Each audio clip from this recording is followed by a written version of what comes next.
বনি ইসরাইলের এক লোক 500 বছর আল্লাহর ইবাদত করেছে। কয় বছর?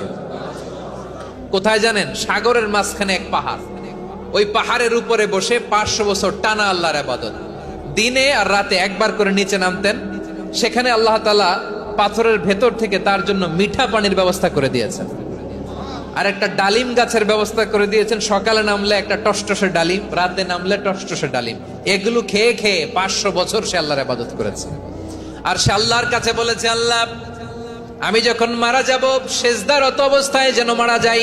ঠিকই আল্লাহ সেজদারত অবস্থায় সাইয়েদনা আজরাইলকে পাঠিয়ে দিলেন। সেজদারত অবস্থায় লোকটা মারা গেল। 500 বছর ইবাদতের পরে আল্লাহর দরবারে কিয়ামতের কঠিন ময়দানে যখন লোকটা হাজির হয়ে যাবে, আল্লাহ বলবেন, আদখিলু আবদি আল জান্নাতা বিরহমাতি, আমার বান্দাকে আমার দয়া আমার ভালোবাসা দিয়ে জান্নাতে ঢুকায়া দাও।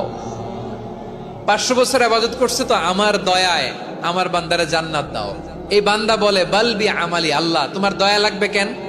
আমি আমার আমল দিয়ে জান্নাতে যেতে চাই। কি দিয়ে? কথা বুঝে নাই বোধহয়। আল্লাহর এই বান্দা কি দিয়ে জান্নাতে ঢুকতে চায়? আমল দিয়ে। আল্লাহ বলছে, আমার দয়ায় আমার বান্দারা জান্নাতে নিয়ে যাও। ফেরেশতারা এ বলে, আল্লাহ তোমার দয়া লাগবে কেন? সেজদা তো কম দেই নাই, জিকির করতে করতে 500 বছর শেষ করে দিলাম, আবার তোমার দয়া লাগবে? আমি তো আমার আমলেই জান্নাতে যেতে পারি। আল্লাহ বলবেন, তাই ঠিক আছে, আমি চাইলাম দয়া দিয়ে জান্নাত দিব, তুমি চাইলে আমল দিয়ে ঢুকবা, ঠিক আছে, তোমার আমল আর আমার যে দয়া দুইটার একটু মাপ দেই। তোমার 500 বছরের ইবাদত এক পাল্লায় রাখো। আর আল্লাহ বললেন, আমি যে দয়া করে এই দুনিয়ার নাজ নেয়ামত বিউটি সৌন্দর্য দেখার জন্য তোমার দুটা চোখ দিয়েছিলাম, দুটা নয় একটা চোখ আরেক পাল্লায় রাখো। রাখা হবে, দেখা যাবে ওই 500 বছরের ইবাদত হালকা হয়েছে, আর মুহূর্তের মধ্যে আল্লাহর দেয়া একটা চোখের নেয়ামত ভারী হয়ে গিয়েছে। আল্লাহ বলবেন, তোমার কথা মতো মাপ দেয়া হলো, এবার ফলাফল দেখো, হিসাব বলে তুমি এখন জাহান্নামে যাবা। Go to the hell fire, যাও এবার জাহান্নামে যাও। মাপ জোখে যখন আসছো আমার সাথে হিসাব ক্যালকুলেশন, যাও তুমি এবার জাহান্নামে যাবা। এবার লোকটা কাচুমাচু করে বলে, আল্লাহ আমি বুঝি নাই, আল্লাহ আমি বুঝতে পারি নাই, খেয়াল করি নাই, তুমি আমারে ক্ষমা করো, তুমি আমারে মাফ করো। ও আল্লাহ, এবার আমি টের পেয়েছি, এবার আমি বুঝতে পেরেছি, তোমার দয়া ছাড়া দুনিয়ায় কেউ জান্নাতে যেতে পারবে না, কেউ পারবে না। আল্লাহ বললেন, ওরে গোলাম, তুই তো কিছুই ছিলি না, অস্তিত্বহীনতা থেকে তোরে অস্তিত্বে আনলো কে? ওই ছোট্ট শুক্রাণু থেকে মায়ের পেটে 9 মাস ধরে খাবার দিয়েছে কে? আবার সুস্থতার সাথে দুনিয়ার বুকে তোরে ডেলিভারির ব্যবস্থা করে দিল কে? আবার তোর মায়ের বুকের ভেতরে 2টা খাবারের লাইনের ব্যবস্থা করে দিল কে? আবার তোকে শৈশব পেরিয়ে কৈশোর পেরিয়ে তারুণ্য, তারপরে যৌবন, এগুলো দান করলো কে? তার চেয়ে বড় কথা, পাহাড়ের মাঝখানে সাগরের মাঝখানে 500 বছর ইবাদত করার শক্তি তোর গায়ে দিয়েছে কে?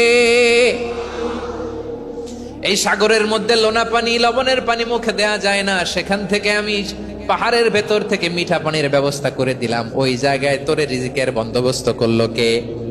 সকাল বিকাল 2 বেলা টসটসে ডালিম খাওয়ার ব্যবস্থা করে দিল কে? তোর আবদার ছিল, আল্লাহ আপনি আমার সেজদারত অবস্থায় রুহু কবজ করবেন, তোর শেষ আবদারটাও পূরণ করেছে কে? ও গোলাম, আমার রহমতের তুলনায়, আমার নেয়ামতের তুলনায় তোর 500 বছরের ইবাদতের কোনো ওজনই হবে না। গোটা বিশ্বের কেউ কোনোদিন আমার জান্নাতে ঢুকতে পারবে না আমি আল্লাহর দয়া ছাড়া। হুয়ার রহমানুর রহিম, তিনি দয়াময়, তিনি মেহেরবান। জিব্রাইল আলাইহিস সালাম বিশ্বনবীর এই লম্বা হাদিসটা যখন শোনালেন, আমি যা যা বলছি এটা বিশাল এক হাদিসের অনুবাদ। বললেন, ইয়া মুহাম্মদ, এই দুনিয়ার সবটাই চলে আল্লাহর রহমত দিয়ে। হাদিসের শেষ কথা, সব চলে আল্লাহর কি দিয়ে? তখন বিশ্বনবী সাহাবাদের বললেন, ও সাহাবারা শোনো, আল্লাহর জান্নাতে কেউ কোনোদিন প্রবেশ করতে পারবে না তার রহমত ছাড়া।